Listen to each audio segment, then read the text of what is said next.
Welcome back, guys. Today we're going to be learning how to solve the 3x3 mirror cube. To solve the 3x3 mirror cube, I'm hoping that you already know how to solve the 3x3 Rubik's cube. If you don't, I'll be putting the link in the description, so go check it out. 3x3 mirror cube is the same thing as 3x3 Rubik's cube, but except the 3x3 mirror cube can turn into a variety of different shapes like this.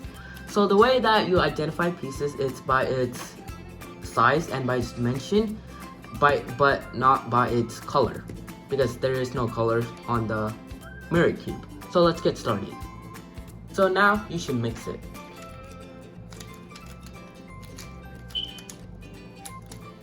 Just like a 3x3, we're supposed to make the cross.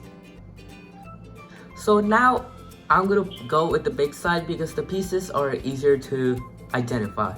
You can either choose any direction, but I'm just gonna go the big side for easier demonstration.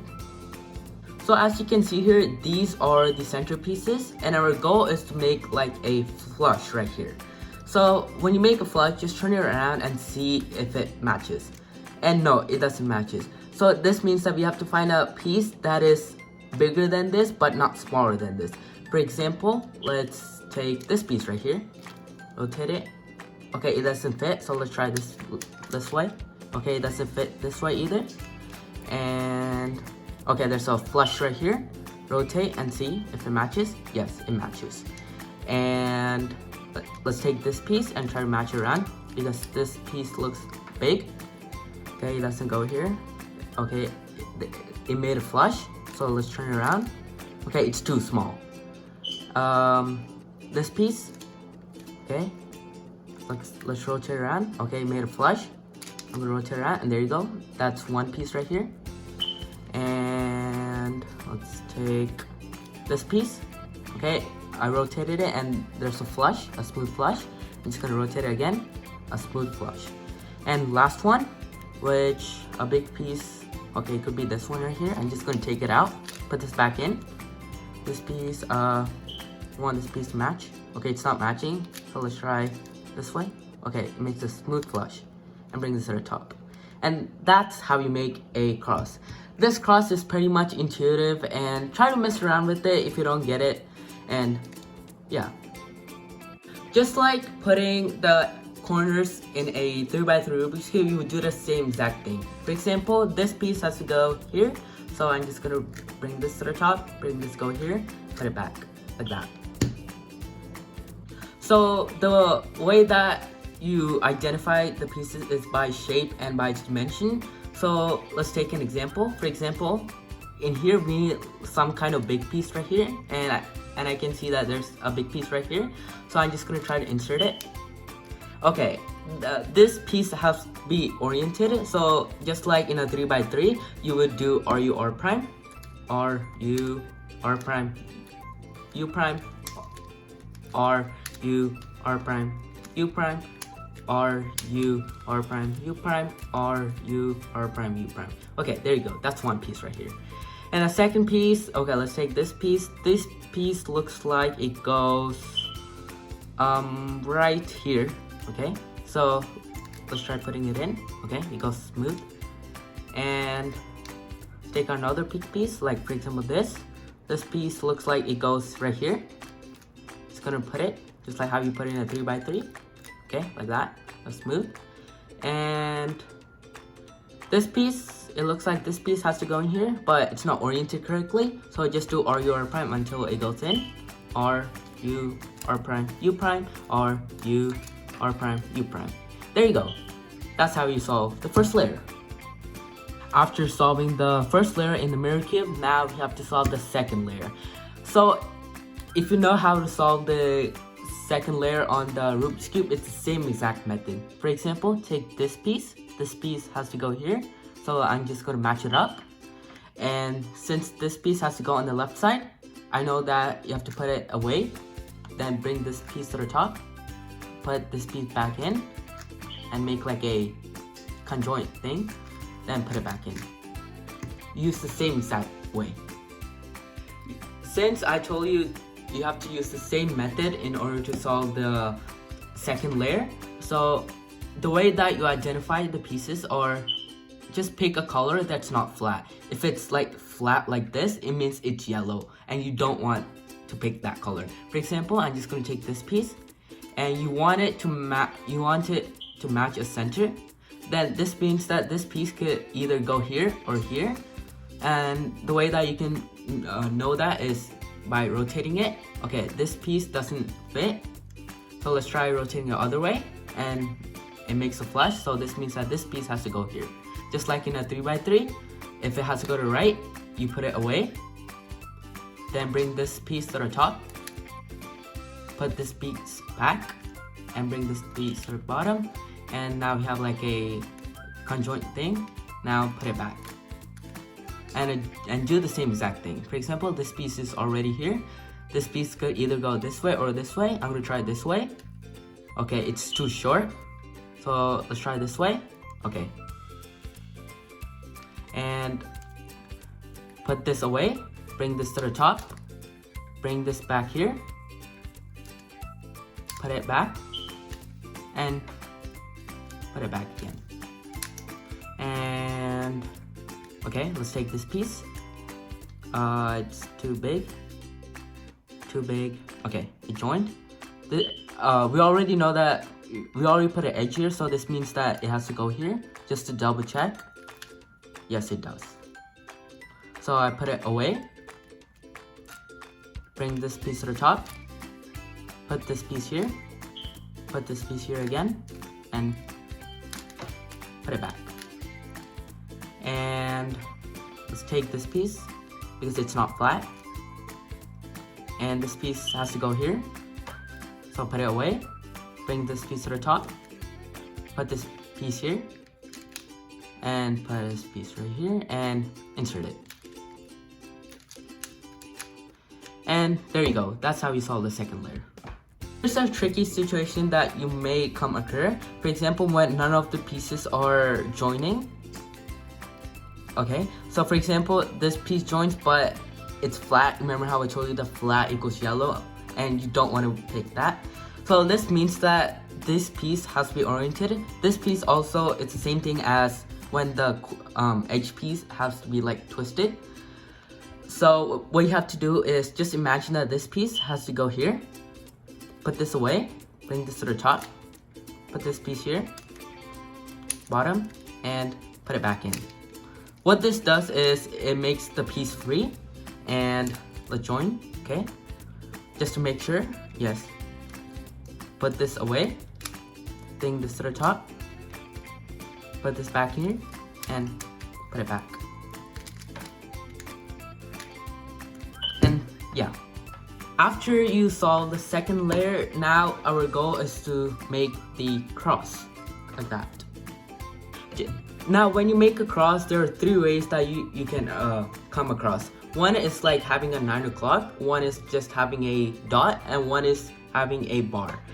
Well, in my case, I have a 9 o'clock. Just do the standard algorithm and for making the cross. F, R, U, R prime, U prime, and F. Now we have the bar. Now just do the same standard algorithm. Don't forget to put the bar horizontally. You could either do it this side or this side, it doesn't really matter. So do F, R, U, R prime, U prime, and F. There you go, that's how we make a cross. After making the cross, now we have to do OL, which basically stands for orientating the last layer. Basically what that does is it flips the edges around and making the yellow color. For example, remember how I told you that if the color is flat, it's yellow? So what you want to do is, if you have to make like the piece that is flat on the left side, just like this, on the left side, and just do the standard algorithm, which is R, U, R prime, U, R, U2, and R. Now this piece has to go here, just rotating around, and repeat. R, U, R prime, U, R, U2, and R. And there you go, you made the yellow side. Here's some tricky situation that you may come across. For example, when none of the pieces are oriented. So just a standard algorithm, which is R, U, R prime, U, R, U2, and R. And now we have one piece that is flat. So put it on the left side and repeat R, U, R prime, U, R, U2, and R. There you go. That's how we make it flat. Here is tricky situation number 2. Basically, when 2 of them are oriented correctly and 2 of them are not, and put the 2 of them oriented correctly towards you and do the same exact formula. R, U, R prime, U, R, U2, and R. And we got 1 here. Put it on the left side and repeat R, U, R prime, U, R, U2, and R. And put this piece here. Repeat R, U, R prime, U, R, U2, and R. And there you go. Now everything is flat, which means it's yellow. After solving the OLL, now we have to solve the PLL. PLL basically stands for permutating the last layer. So what this does is switches around the edge pieces and the corner pieces to finish off solving the 3x3 mirror cube. So let's get started. There are 3 scenarios in order to finish off solving the mirror cube. For example, our goal is to make something like when there's 3 headlights and a color in the back. And here is scenario number 1. So the way that you identify this is when there's the 2 corners are in the same side and one is either big or small, like shown here. Basically, this is also known as an headlight.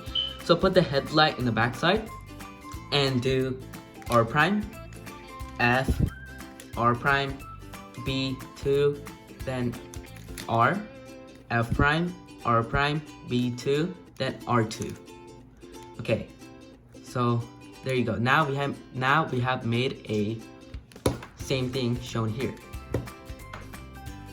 Here is scenario number 2. The way that you can identify this is when there's a color solved, and put the color solved in the back and repeat the formula, which is R prime, F, R prime, B2, R, F prime, R prime, B2, and R2. And there you go.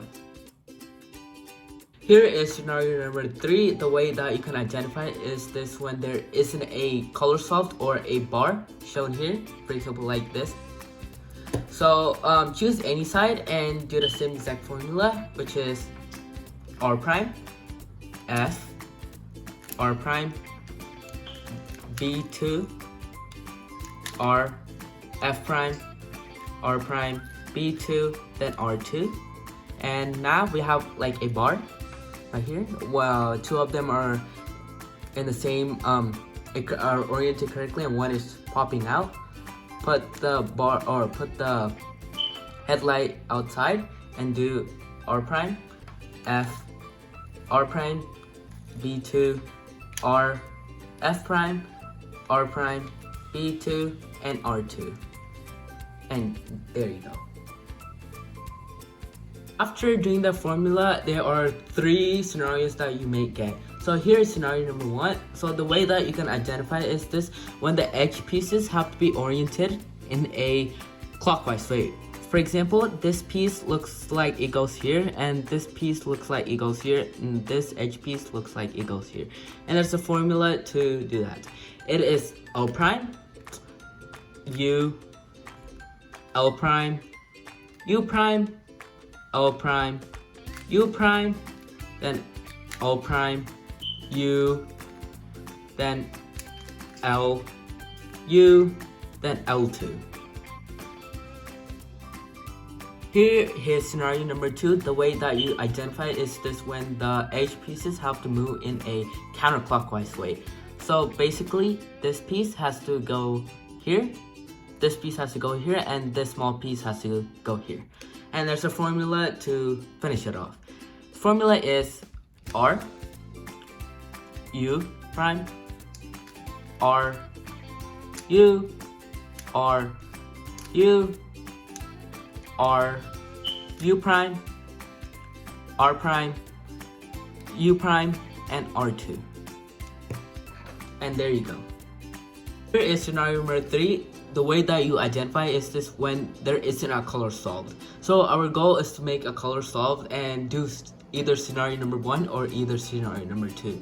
So choose any method to solve it. So I'm just going to go with scenario number 2 method, which is R, U prime, R, U, R, U, R, U prime, R, U, and U2. And now we have a color solved. So now we have scenario number 1 or 2. So now we have scenario number 2 because the pieces have to move in a counterclockwise. So do R, U, R, U, R, U, R, U prime, R, and U2. And there you go. That's how you solve a 3x3 mirror cube. Thank you for watching my video. If you have any questions or suggestions, comment below and I'll be glad to help you out. And don't forget to hit the like button as well as subscribe to my channel. Thank you.